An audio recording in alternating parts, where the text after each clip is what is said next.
Late this afternoon, the Electoral Commission of Namibia called an urgent press conference where they conceded that operations this morning did not start off as smooth as anticipated.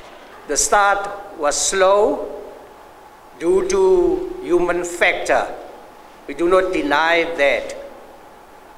It was slow start, but and immediately the issues were attended to, and also in order to prevent the long queues, we also put later on in the day additional measurements, for example, by creating streams, extra streams, where we make use of two different, at the same polling stations, two different handheld devices, as well as also two different voting booths.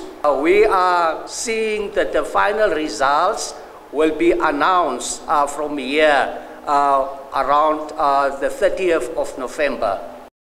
Earlier this morning, we started off our day at the Sederhof Primary School in the capital.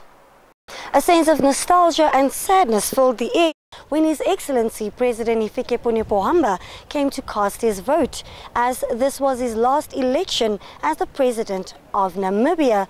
He was accompanied by the First Lady President Hifikepunye Pohamba, Nangolo Mbumba, Secretary General of the SWAPO Party, Governor Laura McLeod Kashiriwa, the ECN Director of Elections, Paul Isaacs, and the Chairperson of the ECN Board. I believe in a new invention of technology. I think this is the best. The message I have is just a repetition of what I have said already, asking the Namibian voters that they vote the leaders of their choice, the parties of their choice. And that is an exercise of the democratic right. The Constitution of the Republic of Namibia is done by the Namibian people, and I am one of those who drafted that Constitution. So I have to abide by that Constitution, and I do. Women's activist Veronica de Klerk called President Hifikepunye Pohamba the father not only to the nation but to each and every woman of this country. She also called upon all women within Namibia to stand up and have their voices heard. I saw him coming and going this morning, doing his vote here. I had a sense of sadness, to tell you the truth. He was our father, and honestly and truly, this was so great to remember what this wonderful man has done for women, but especially, you know, for the entire country. So what we as women want to say is thank you very much, Your Excellency. Go well. We wish you much health. We wish you a restful period, and we know that you are still with us. The crowds outside the community hall here in Karatura were euphoric when Prime Minister Dr. Hifikepunye came here a few minutes ago to cast his vote in this year's elections.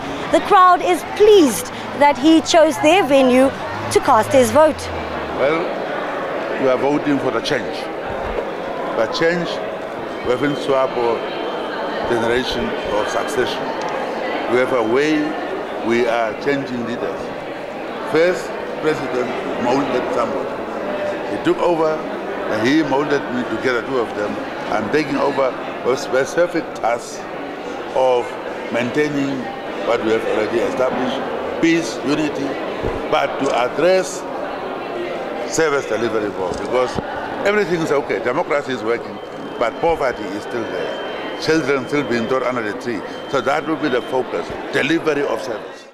Mini chaos erupted here at the community hall in Karatura as polling officials scurried around to try and get a new voter verification machine, as the one Prime Minister Dr. Hifikepunye was supposed to use did not work. Although left red-faced, a few minutes after the altercation, Prime Minister Dr. Hifikepunye did vote with ease. So many has slated Dr. Hifikepunye, you know, to be Namibia's next president, you know, although people are still voting, you know. What are your sentiments with regards to these statements? I think it's a good thing that people can see who is supported by the majority party, who has more experience than others, who has spoken from his heart and from his mind, saying what he's going to do for the people, the type of people he's going to put in his team. And I think that's a good indication. Let us hope when the result come out tomorrow, the result will speak louder than any other words we can mention. Reporting for the News on 1, I'm Brumelda English.